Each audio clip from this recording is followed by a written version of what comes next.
शांति। आज 2 अगस्त 2024 के साकार मधुर महावाक्य हैं मधुबन से। मीठे बाप दादाजी ने कहा, मीठे बच्चे, तुम्हारे निजी संस्कार पवित्रता के हैं। तुम रावण के संग में आकर पतित बने। अब फिर पावन बन पावन दुनिया का मालिक बनना है। प्रश्न है, अशांति का कारण और उसका निवारण क्या है? उत्तर है, अशांति का कारण है अपवित्रता। अब भगवान बाप से वायदा करो कि हम पवित्र बन पवित्र दुनिया बनाएंगे, अपनी सिविल आई रखेंगे, क्रिमिनल नहीं बनेंगे, तो अशांति दूर हो सकती है। तुम शांति स्थापन करने के निमित्त बने हुए बच्चे कभी अशांति नहीं फैला सकते। तुम्हें शांत रहना है, माया के गुलाम नहीं बनना है। ओम शांति। बाप बैठ बच्चों को समझाते हैं कि गीता के भगवान ने गीता सुनाई। एक बार सुनाकर फिर तो चले जाएंगे। अभी तुम बच्चे गीता के भगवान से वही गीता का ज्ञान सुन रहे हो और राजयोग भी सीख रहे हो। वे लोग तो लिखी हुई गीता पढ़कर कंठ कर लेते हैं, फिर मनुष्यों को सुनाते रहते हैं। वह भी फिर शरीर छोड़ जाए, दूसरे जन्म में बच्चा बने, फिर तो सुना ना सके। अब बाप तुमको गीता सुनाते रहते हैं जब तक तुम राजाई प्राप्त करो। लौकिक टीचर भी बाप पाठ पढ़ाते ही रहते हैं। लौकिक टीचर भी पाठ पढ़ाते ही रहते हैं। जब तक पाठ पूरा हो सिखाते रहते हैं। पाठ पूरा हो जाता फिर हद की कमाई में लग जाते। टीचर से पढ़े, कमाई की, बूढ़े हुए, शरीर छोड़ा, फिर दूसरा शरीर जाकर लेते हैं। वो लोग गीता सुनाते हैं। अब इससे प्राप्ति क्या होती है ये तो कोई को पता नहीं। गीता सुनाकर फिर दूसरे जन्म में बच्चा बना तो सुना ना सके। जब बड़े हो, बुजुर्ग बने, गीता पाठी हो, तब फिर सुनावे। यहाँ बाप तो एक ही बार शांति धाम से आकर पढ़ाते हैं, फिर चले जाते हैं। बाप कहते हैं, तुमको राजयोग सिखाकर हम अपने घर चले जाते हैं। जिनको पढ़ाता हूँ वह फिर आकर अपनी प्रारब्ध भोगते हैं, अपनी कमाई करते हैं। नंबरवार पुरुषार्थ अनुसार धारणा कर फिर चले जाते हैं। कहाँ? नई दुनिया में। ये पढ़ाई है ही नई दुनिया के लिए। मनुष्य तो ये नहीं जानते कि पुरानी दुनिया खत्म हो फिर नई स्थापन होनी है। तुम जानते हो, हम राजयोग सीखते ही हैं नई दुनिया के लिए। फिर ना ये पुरानी दुनिया ना पुराना शरीर होगा। आत्मा तो अविनाशी है। आत्माएं पवित्र बन फिर पवित्र दुनिया में आती हैं। नई दुनिया थी जिसमें देवी देवताओं का राज्य था, जिसको स्वर्ग कहा जाता है। वह नई दुनिया बनाने वाला भगवान ही है। वो एक धर्म की स्थापना कराते हैं, कोई देवता द्वारा नहीं कराते। देवता तो यहाँ है नहीं, तो जरूर कोई मनुष्य द्वारा ही ज्ञान देंगे, जो फिर देवता बनेंगे। फिर वही देवताएं पुनर्जन्म लेते लेते अभी ब्राह्मण बने हैं। ये राज तुम बच्चे ही जानते हो। भगवान तो है निराकार, जो नई दुनिया रचते हैं। अभी तो रावण राज्य है। तुम पूछते हो कलयुगी पतित हो या सतयुगी पावन हो, परंतु समझते नहीं। अब बाप बच्चों को कहते हैं, हमने 5000 वर्ष पहले भी तुमको समझाया था। हम आते ही हैं तुम बच्चों को आधा कल्प सुखी बनाने। फिर रावण आकर तुमको दुखी बनाता है। ये सुख दुख का खेल है। कल्प की आयु 5000 वर्ष है, तो आधा आधा करना पड़े ना।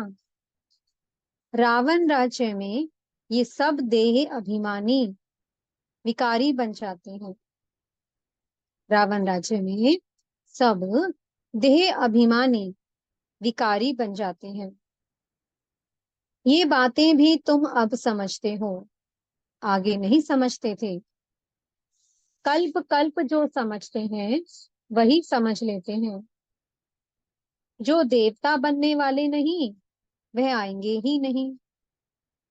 तुम देवता धर्म की कलम लगाते हो। जब वह आसुरी तमो प्रधान बन जाते हैं, तो उनको दैवीय झाड़ का नहीं कहेंगे। झाड़ भी जब नया था तो सतो प्रधान था। अब उसके पत्ते देवी देवता थे। बाबा ने क्या कहा? हम उसके पत्ते देवी देवता थे। फिर रजो तमो में आए, पुराने पतित शूद्र हो गए। पुरानी दुनिया में पुराने मनुष्य ही रहेंगे। पुराने को फिर से नया बनाना पड़े। अब देवी देवता धर्म ही प्रायलोप हो गया है। बाप भी कहते हैं, जब जब धर्म की ग्लानि होती है तो पूछा जाएगा, किस धर्म की ग्लानि होती है? जरूर कहेंगे, आदि सनातन देवी देवता धर्म की, जो मैंने स्थापन किया था। वह धर्म ही प्रायलोप हो गया, उसके बदले अधर्म हो गया है। तो जब धर्म से अधर्म की वृद्धि होती जाती, तब बाप आते हैं। ऐसे नहीं कहेंगे धर्म की वृद्धि, धर्म तो प्रायलोप हो गया, बाकी अधर्म की वृद्धि हुई। वृद्धि तो सब धर्मों की होती है। एक क्राइस्ट से कितने क्रिश्चियन धर्म की वृद्धि होती है। बाकी देवी देवता धर्म प्राय लोप हो गया। पतित बनने के कारण आप पे ही ग्लानि करते हैं। धर्म से अधर्म भी एक ही होता है। और तो सब ठीक चल रहे हैं। सब अपने अपने धर्म पर कायम रहते हैं। जो आदि सनातन देवी देवता धर्म वाइसलेस था, वह विशस बन पड़े हैं। हमने पावन दुनिया स्थापन की, फिर वही पतित शूद्र बन जाते हैं। अर्थात उस धर्म की ग्लानि हो जाती है। अपवित्र बनते तो अपनी ग्लानि कराते हैं। विकार में जाने से पतित बन जाते हैं। अपने को देवता कहला नहीं सकते हैं। स्वर्ग से बदल नर्क हो गया है। तो कोई भी वाह वाह, वाह वाह किसकी होती है? जो पावन होते हैं। बाबा ने कहा, तो कोई भी वाह वाह यानी कि पावन है ही नहीं। तुम कितने छी छी पतित बन गए हो। बाप कहते हैं तुमको वाह वाह फूल बनाया, फिर रावण ने तुमको कांटा बना दिया, पावन से पतित बन गए हो। अपने धर्म की ही हालत देखनी है, पुकारते भी हैं कि हमारी हालत आकर देखो, हम कितने पतित बने हैं, फिर हमको पावन बनाओ। पतित से पावन बनाने बाप आते हैं, तो फिर पावन बनना चाहिए, औरों को भी बनाना चाहिए। तुम बच्चे अपने को देखते रहो कि हम सर्वगुण संपन्न बने हैं, हमारी चलन देवताओं मिसल है। देवताओं के राज्य में तो विश्व में शांति थी, अब फिर तुमको सिखलाने आया हूं, विश्व में शांति कैसे स्थापन हो। तो तुमको भी शांति में रहना पड़े। शांत होने की युक्ति बताता हूं कि मेरे को याद करो तो तुम शांत हो, शांति धाम में चले जाएंगे। कोई बच्चे तो शांत रहकर औरों को भी शांति में रहना सिखलाते हैं, कोई अशांति कर देते हैं, खुद अशांत रहते हैं तो औरों को भी अशांत बना देते हैं। शांति का अर्थ नहीं समझते, यहाँ आते हैं शांति सीखने, फिर यहाँ से जाते हैं तो अशांत हो जाते हैं। अशांति होती ही है अपवित्रता से। यहाँ आकर प्रतिज्ञा करते हैं, बाबा हम आपका ही हो, आपसे विश्व की बादशाही लेनी है। हम पवित्र रहकर फिर विश्व के मालिक जरूर बनेंगे। फिर घर में जाते हैं तो माया तूफान में ले आती है, युद्ध होती है ना, फिर माया के गुलाम बन पतित बनना चाहते हैं। अबलाओं पर अत्याचार वही करते हैं जो प्रतिज्ञा भी करते हैं, हम पवित्र रहेंगे। फिर माया का वार होने से प्रतिज्ञा भूल जाते हैं। भगवान से प्रतिज्ञा की है कि हम पवित्र बन पवित्र दुनिया का वर्षा लेंगे, हम सिविल आई रखेंगे, अपनी कुदृष्टि नहीं रखेंगे, विकार में नहीं जाएंगे, क्रिमिनल दृष्टि छोड़ देंगे। फिर भी माया रावण से हार खा लेते हैं, तो जो निर्विकारी बनना चाहते हैं उनको तंग करते हैं। इसलिए कहा जाता है अबलाओं पर अत्याचार होते हैं। पुरुष तो बलवान होते हैं, स्त्री निर्बल होती है। लड़ाई आदि में भी पुरुष जाते हैं क्योंकि बलवान है। स्त्री नाजुक होती है, उनका कर्तव्य ही अलग है। वह घर संभालती हैं, बच्चे पैदा कर उनकी पालना करती हैं, ये भी बाप समझाते हैं। वहां होता ही है एक बच्चा, सो भी विकार का नाम नहीं। यहाँ तो सन्यासी भी कभी कभी कह देते हैं कि एक बच्चा तो जरूर होना चाहिए। क्रिमिनल आई वाले ठग ऐसी शिक्षा देते हैं। अब बाप कहते हैं इस समय के बच्चे क्या काम के होंगे, जबकि विनाश सामने खड़ा है, सब खत्म हो जाएंगे। मैं आया ही हूँ पुरानी दुनिया का विनाश करने। वह हुई सन्यासियों की बात, उन्हों को तो विनाश की बात का मालूम ही नहीं है।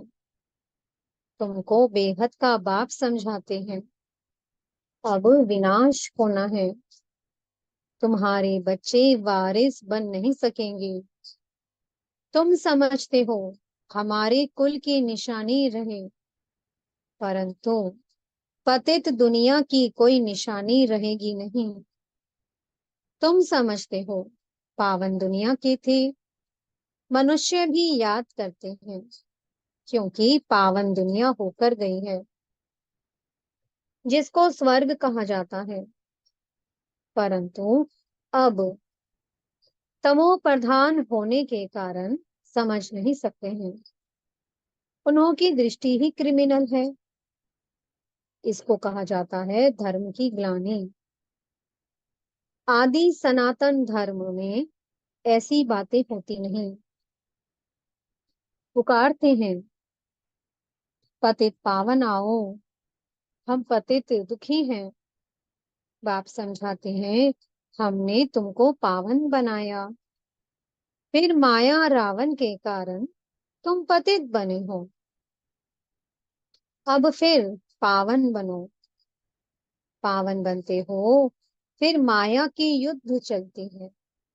बाप से वर्षा लेने का पुरुषार्थ कर रहा था, परंतु फिर काला मुंह कर दिया, तो वर्षा कैसे पाएंगे। बाप आते हैं गोरा बनाने। देवताएं जो गोरे थे वही काले बने हैं। देवताओं के ही काले शरीर बनाते हैं। क्राइस्ट, बुद्ध आदि को कभी काला देखा? देवी देवताओं के चित्र काले बनाते हैं। जो सर्व का सदगति दाता परम पिता परमात्मा सर्व का बाप है, जिसको कहते हैं परम पिता परमात्मा, आकर लिबरेट करो। वह कोई काला थोड़ी हो सकता है। वह तो सदैव गोरा एवर प्योर है। देवताओं को महान आत्मा कहा जाता है। श्री कृष्ण तो देवता हुआ। अभी तो कलयुग है। कलयुग में महान आत्मा कहाँ से आए? श्री कृष्ण तो सतयुग का फर्स्ट प्रिंस था। उनमें दैवीय गुण थे। अभी तो देवता आदि कोई है नहीं। साधु संत पवित्र बनते हैं, फिर भी पुनर्जन्म विकार से लेते हैं। फिर संन्यास धारण करना पड़ता है। देवताएं तो सदैव पवित्र हैं। यहाँ रावण राज्य है। रावण को 10 शीश दिखाते हैं, 5 स्त्री के, 5 पुरुष के। ये भी समझते हैं 5 विकार हर एक में है। देवताओं में तो नहीं कहेंगे ना, वह तो है ही सुख धाम। वहां भी रावण होता तो फिर दुखधाम हो जाता। मनुष्य समझते हैं देवताएं भी तो बच्चे पैदा करते हैं। मनुष्य कहते हैं ना कि देवताएं भी तो बच्चे पैदा करते हैं, वह भी तो विकारी ठहरे। उन्हों को ये पता ही नहीं है। देवताओं को गाया ही जाता है संपूर्ण निर्विकारी, तब तो उन्हों को पूजा जाता है। सन्यासियों की भी मिशन है। सिर्फ पुरुषों को सन्यास कराए मिशन बढ़ाते हैं। पाप फिर प्रवृत्ति मार्ग की नई मिशन बनाते हैं। जोड़ी को ही पवित्र बनाते हैं। फिर तुम जाकर देवता बनेंगे। तुम यहाँ सन्यासी बनने के लिए नहीं आए हो। तुम तो आए हो विश्व का मालिक बनने के लिए। वह तो फिर गृहस्थ में जन्म लेते हैं, फिर निकल जाते हैं। तुम्हारे संस्कार हैं ही पवित्रता के। अब अपवित्र बने हो, फिर पवित्र बनना है। बाप पवित्र गृहस्थ आश्रम बनाते हैं। पावन दुनिया को सतयुग, पतित दुनिया को कलयुग कहा जाता है। यहाँ कितनी पाप आत्माएं हैं। सतयुग में ये बातें होती नहीं। बाप कहते हैं, जब जब भारत में धर्म की ग्लानि होती है, अर्थात देवी देवता धर्म वाले पतित बन जाते हैं, तो अपनी ग्लानि कराते हैं। बाप कहते हैं, हमने तुमको पावन बनाया, फिर तुम पतित बने, कोई काम के नहीं रहे। जब ऐसे पतित बन जाते हो, तब फिर पावन बनाने हमको आना पड़ता है। ये ड्रामा का चक्कर है जो फिरता रहता है। हेवन में जाने के लिए फिर दैवीय गुण भी चाहिए। क्रोध नहीं होना चाहिए। क्रोध है तो वह भी जैसे असुर कहलाएंगे। बड़ी शांत चित अवस्था चाहिए। क्रोध करते हैं तो कहेंगे इनमें क्रोध का भूत है। जिनमें कोई भी भूत है वह देवता बन ना सके, नर से नारायण बन ना सके। देवता तो है ही निर्विकारी, यथा राजा रानी तथा प्रजा निर्विकारी है। भगवान बाप ही आकर संपूर्ण निर्विकारी बनाते हैं। अच्छा, मीठे मीठे सिक्के लगे बच्चों प्रति माता पिता बाप दादा का याद प्यार और गुड मॉर्निंग। रूहानी बाप की रूहानी बच्चों को नमस्ते। हम रूहानी बच्चों की मीठे रूहानी बाप दादा जी को बहुत बहुत याद प्यार, गुड मॉर्निंग और नमस्ते। धारणा के लिए मुख्य सार है। पहला पॉइंट, बाप से पवित्रता की प्रतिज्ञा की है तो अपने को माया के वार से बचाते रहना है। कभी माया का गुलाम नहीं बनना है। इस प्रतिज्ञा को भूलना नहीं है, क्योंकि अब पावन दुनिया में चलना है। दूसरा पॉइंट है, देवता बनने के लिए अवस्था को बहुत बहुत शांतचित्त बनाना है। कोई भी भूत प्रवेश होने नहीं देना है। दैवीय गुण धारण करने हैं। मीठे सतगुरु जी वरदान दे रहे हैं। फरिश्ते स्वरूप की स्मृति द्वारा बाप की छत्र छाया का अनुभव करने वाले विघ्न जीत भव। अमृत वेले उठते ही स्मृति में लाओ कि मैं फरिश्ता हूँ। ब्रह्मा बाप को यही दिल पसंद गिफ्ट दो तो रोज अमृत वेले बाप दादा आपको अपनी बाहों में समा लेंगे। अनुभव करेंगे कि बाबा की बाहों में अतीन्द्रिय सुख में झूल रहे हैं। जो फरिश्ते स्वरूप की स्मृति में रहेंगे उनके सामने कोई परिस्थिति व विघ्न आएगा भी तो बाप उनके लिए छत्र छाया बन जाएंगे। तो बाप की छत्र छाया व प्यार का अनुभव करते विघ्न जीत बनो। स्लोगन है, सुख स्वरूप आत्मा स्वस्थिति से परिस्थिति पर सहज विजय प्राप्त कर लेती है। ओम शांति। बहुत बहुत शुक्रिया प्यारे प्यारे हमारे मीठे मीठे बाप दादा जी का। ओम शांति।